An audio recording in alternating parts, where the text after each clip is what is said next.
Olá, saudações filosóficas, muito boa noite a todos. Meu nome é Jefferson, este é o canal Como o Mundo Parece, Filosofia Clínica. Hoje, dia 29 de outubro de 2024, estamos no outono, aqui na Praia Grande, litoral sul do estado de São Paulo, para darmos prosseguimento ao estudo da série, da nossa playlist, da obra Como o Mundo Parece, Filosofia Clínica. Hoje vamos estudar o capítulo 1, vamos iniciar, né? Trataremos do partilhante, capítulo chamado O Partilhante.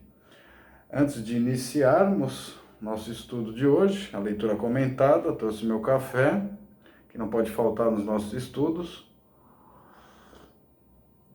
Hoje também tem um incenso de chocolate ardendo aqui na mesa, então não se assustem se vocês virem a fumaça que dá para ser visualizada aqui, como eu posso ver, né? É uma prática interessante, achei bastante válido usar aí o incenso para perfumar aqui o ambiente, ok? Então não se assustem aí com a fumaça. Vamos lá, estudaremos o capítulo 1, O Partilhante. Então começa assim, começa com uma citação que está lá na revista da Casa da Filosofia Clínica, edição 8, de Porto Alegre, né? Outono 2024, página 26. Aliás, vai aqui uma indicação, né?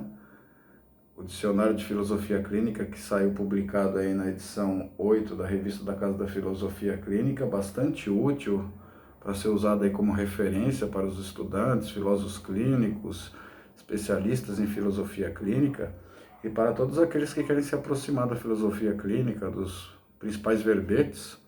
Muitos deles estarão presentes na nossa obra aqui, né?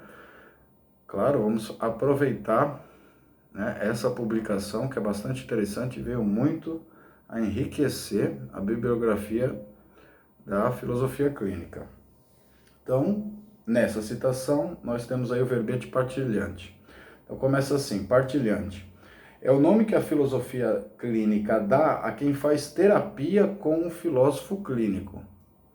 É aquele que partilha sua história, que compartilha um espaço de clínica. Como eu disse, isso está na revista da Casa da Filosofia Clínica, edição 8, Porto Alegre, outono, presente ano, né, 2024, página 26. Agora vamos comentar, né, esse verbete, que embora seja curto, é bastante objetivo, né?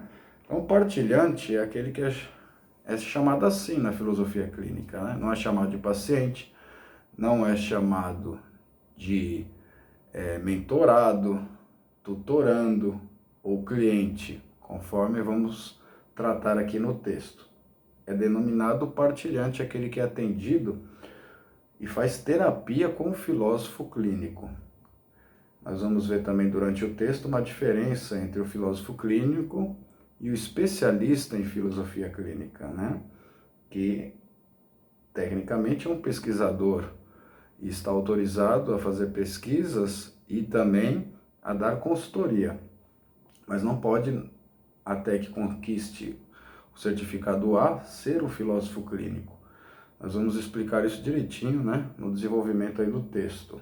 Então, o partilhante, ele partilha a sua história, ele divide a sua história, né, a sua historicidade com o filósofo clínico, né, e ambos compartilham o espaço de clínica. Veremos também que o espaço de clínica, aqui dentro da filosofia clínica, é um espaço bastante amplo. A designação do termo partilhante para, abre aspas, quem faz terapia com o filósofo clínico, fecha aspas, a pessoa que, abre aspas, partilha sua história, fecha aspas, e que, abre aspas, compartilha um espaço de clínica, fecha aspas, tem significado próprio e específico. Significa que o partilhante divide em partes sua história, no sentido de compartilhar com o filósofo clínico seus assuntos imediatos e ou últimos, suas queixas e aspectos da sua historicidade. Então vejamos, né, a designação do termo partilhante, como eu expliquei há pouco, né, difere aí de cliente, difere de paciente, de mentorado, de tutorando. É aquele que faz terapia com o filósofo clínico. Veja que eu coloquei os grifos aqui, né, que é um trecho ali que está na revista da Casa da Filosofia Clínica. Estou explicando essa situação. Da mesma forma, é aquela pessoa, né, que partilha a sua história, também entre aspas, e que compartilha o espaço de clínica. Então, peguei os trechos ali e estou examinando, né, detalhadamente essas passagens. Então, o termo partilhante é aquela pessoa que partilha a sua história, divide sua história com o filósofo clínico. Ambos compartilham o espaço de clínica, que é bastante amplo. Significa que o partilhante divide em partes a sua história, né? Ele vai contando ali, narrando em partes essa história, no sentido de compartilhar com o próprio filósofo clínico os assuntos imediatos ou últimos. Então, o partilhante vem geralmente com aquele assunto imediato, aquela queixa inicial. Mas muitas vezes, quando se aprofunda, né, nessa conversação, muitas vezes podem coincidir o assunto imediato e último, como pode ser totalmente diferente o assunto último. E aqui a filosofia clínica, né, repara muito nessa questão do assunto último, que às vezes é o choque entre tópicos, né, as intersecções, às vezes negativas. Durante os nossos estudos nós vamos aprofundar tudo isso, né? Então, esses assuntos imediatos últimos ou as queixas fazem parte aí, né, das conversações entre o partilhante e o filósofo clínico, que muitas vezes, né, vão estar também contidas dentro da historicidade.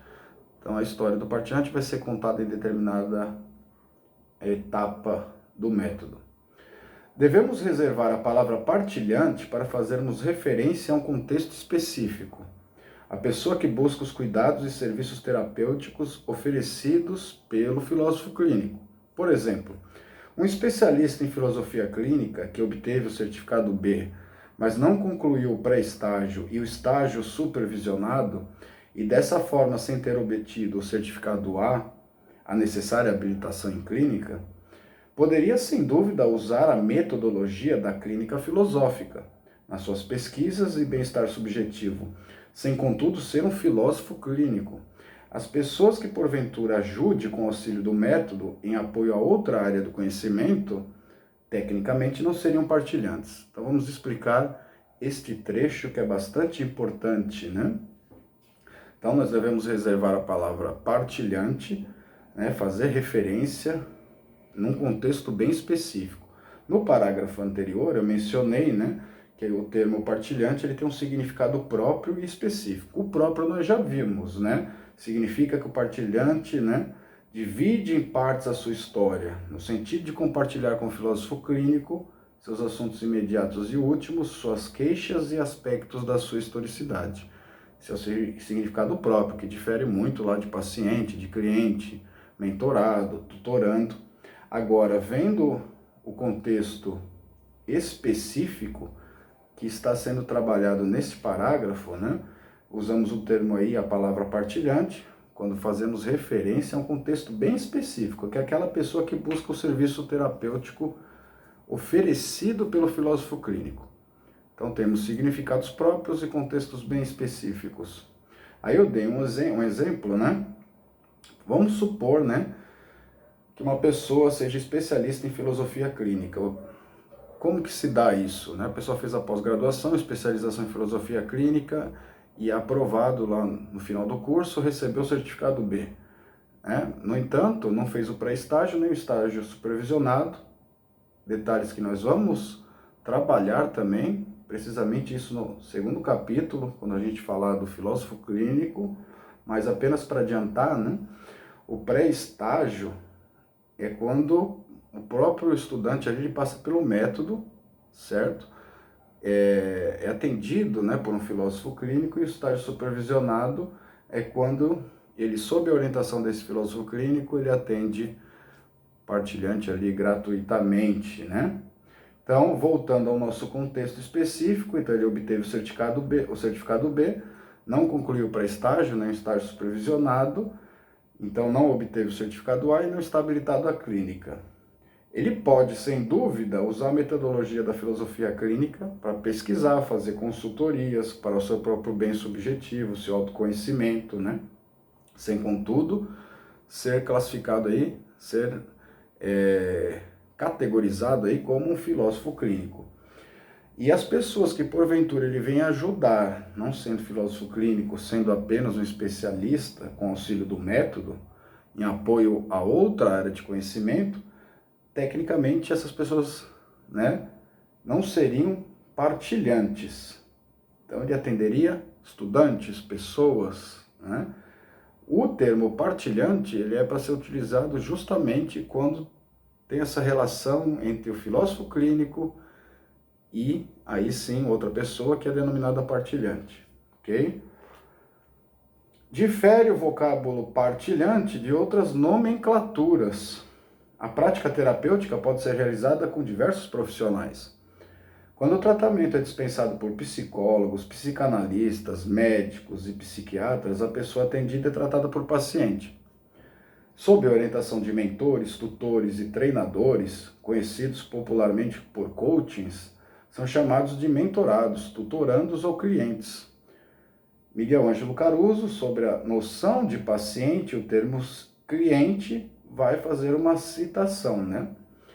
Antes de irmos para essa citação, aqui está bem detalhado, né?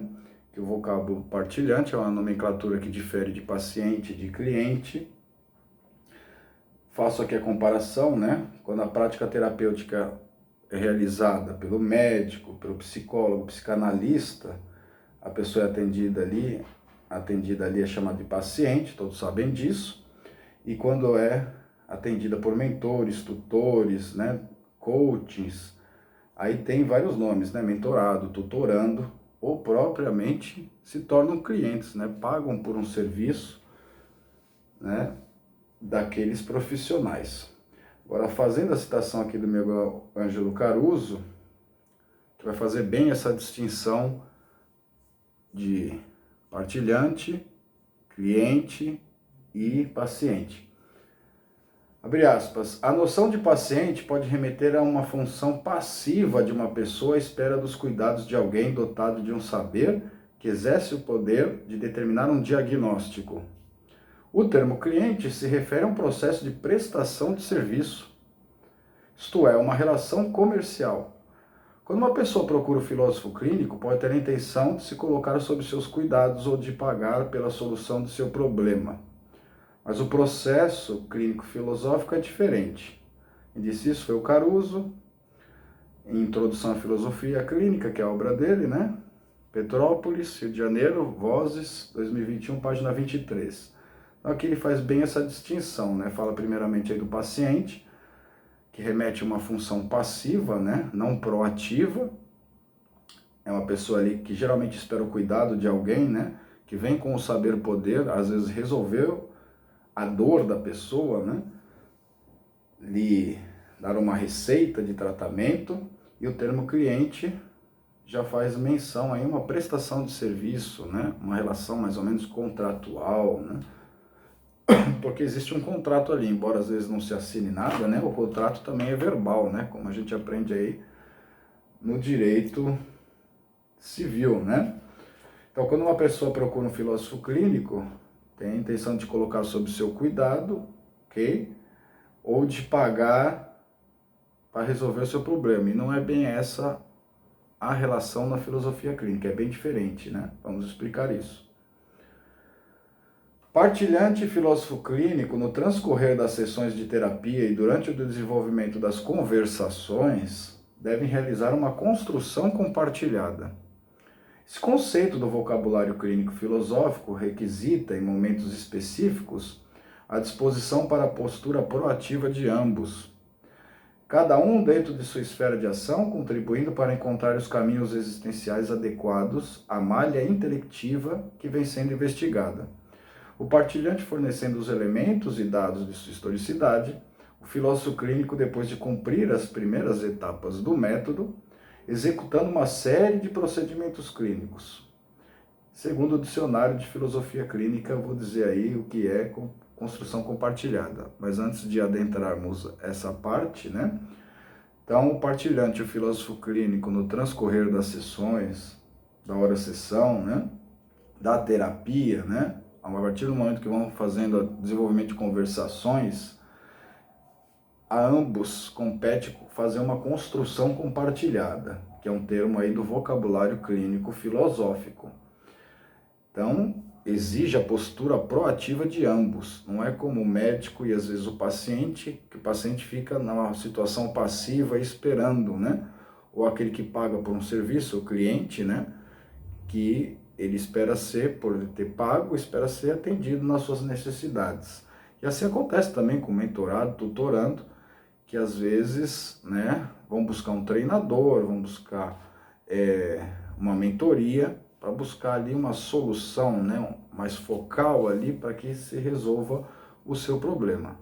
Na filosofia clínica, a relação não se dá dessa forma entre partilhante e filósofo clínico. Ambos têm que ter uma postura proativa, né, cada um dentro da sua esfera de ação, sem interferências precipitadas, agendamentos, né, excessivos, porque nós todos somos agendados de uma ou de outra maneira, né? Nós vamos ver também o agendamento mínimo mais para frente. Então, o que compete ao partilhante? Fornecer elementos e dados da sua historicidade e o filósofo clínico executar o método, né, corretamente e fazer as intervenções no momento correto, através dos procedimentos clínicos, que são os submodos. Então, segundo o dicionário de filosofia clínica, abre aspas, construção compartilhada, o verbete, é a maneira pela qual se realiza a interseção entre filósofo clínico e partilhante durante o processo terapêutico, resultante da hora-sessão. Se refere à qualidade dos agendamentos recíprocos na terapia, qualidade da interseção entre os participantes de uma atividade clínica, cumplicidade em direção ao bem-estar subjetivo do partilhante, buscas por encontrar um lugar de melhor acomodação subjetiva para a pessoa, como consequência de um trabalho terapêutico. É uma relação horizontal, no sentido de não ter um saber-poder do filósofo clínico em direção ao partilhante.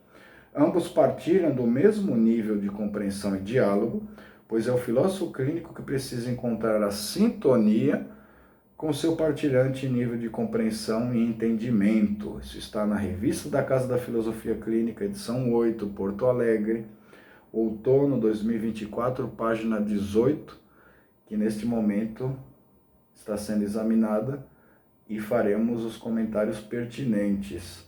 Então, construção compartilhada, o que seria, né?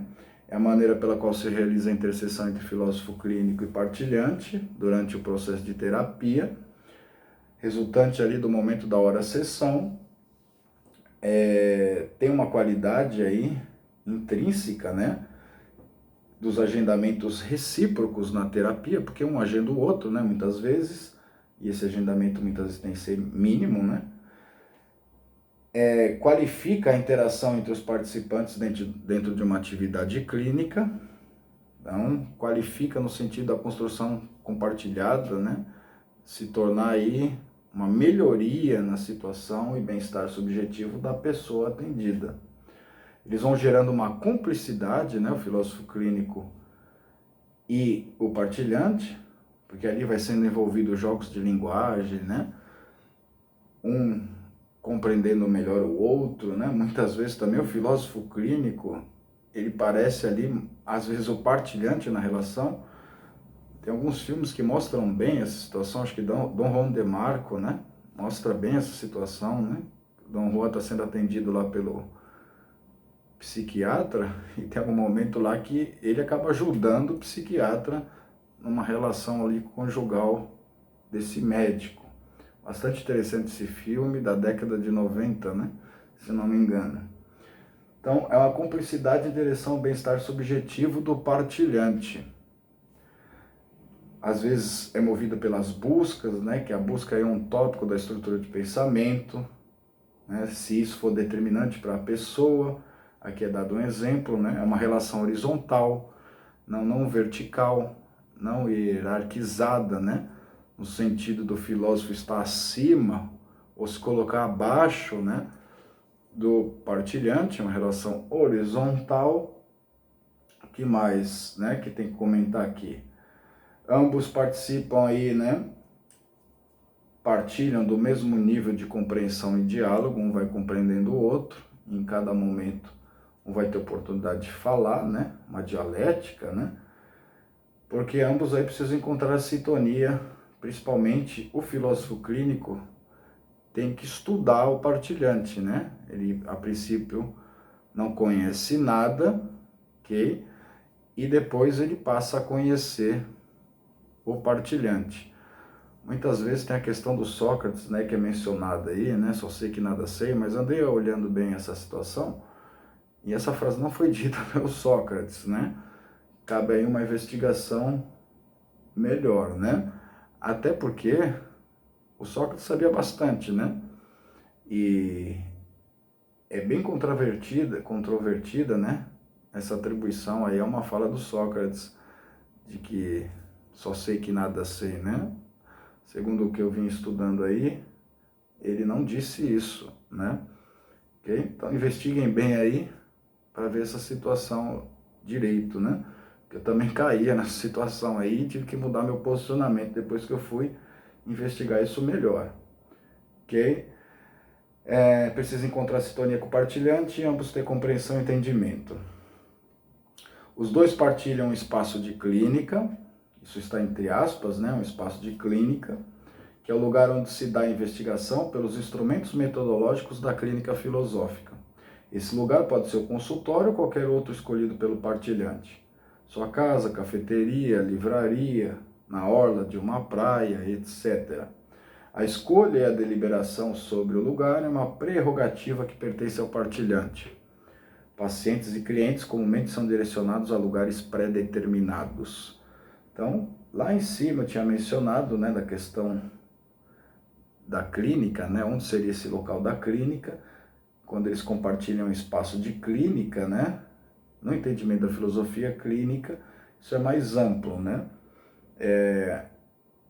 Onde que se dá a investigação por esses instrumentos metodológicos da filosofia clínica? Pode variar o lugar, né? Pode ser na casa do partilhante, no consultório, pode ser numa livraria, numa cafeteria, num restaurante, numa orla de praia, né? Na praça, num terraço, né? Em vários locais aí, dei exemplos de alguns. Pode ser atendimento aí à distância, né? Virtualmente, etc. A escolha aí é uma prerrogativa, né, do próprio partilhante, ele que aponta onde ele quer ser atendido, né? Geralmente pacientes e clientes são atendidos em lugares pré-determinados. Chegamos aí ao último parágrafo. Por fim, é importante considerarmos que o partilhante, antes de ser quem partilha a sua história, é uma pessoa, cuja estrutura de pensamento e modos de ser são únicos, originais. Muitas vezes esse mesmo partilhante chega cansado, exausto e vê na figura do filósofo clínico e na própria clínica filosófica, talvez a sua última possibilidade de ser compreendido, cabendo ao filósofo clínico cuidar e principalmente acolher. Então, é importante considerar aqui no final, né, deste capítulo, que antes de ser partilhante existe ali uma pessoa que tem uma historicidade única, né, uma estrutura de pensamento e modos de ser originais.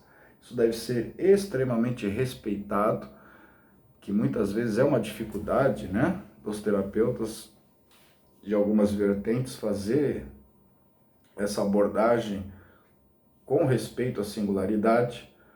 Muitas vezes esse partilhante chega cansado, exausto, né, porque já procurou vários tipos de terapia, já ouviu muitos conselhos, né? Já ouviu positivismo tóxico muitas vezes, porque existe o positivismo tóxico, né?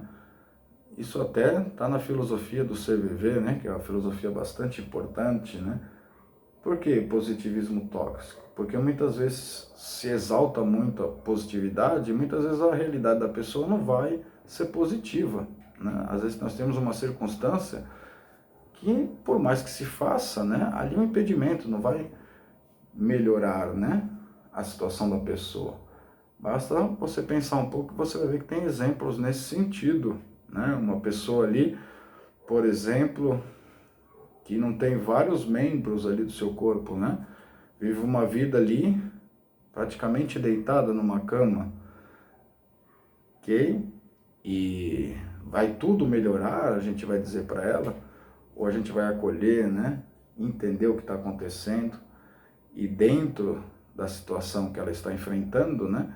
Fazer ela ter uma qualidade de vida o melhor possível, né? Ok? Porque se fizer esse positivismo muito tóxico, né? Pode frustrar a pessoa, né? E a pessoa mesmo às vezes não vai acreditar nisso, né? Então tomemos cuidado com essa situação, né? Então muitas vezes a pessoa chega exausta, né? Por causa de todos esses agendamentos que vem recolhendo aí durante a sua peregrinação, né? Vem perambulando por várias situações, né? E chega num estado que o filósofo clínico ali tem que ter bastante atenção, porque às vezes é a última instância que a pessoa está procurando. Cabendo ao filósofo clínico cuidar e principalmente acolher. Ok? Então encerramos aí o estudo do primeiro capítulo, bastante interessante, né? Próximo vídeo estudaremos o capítulo 2, que é outra parte dessa relação, o filósofo clínico.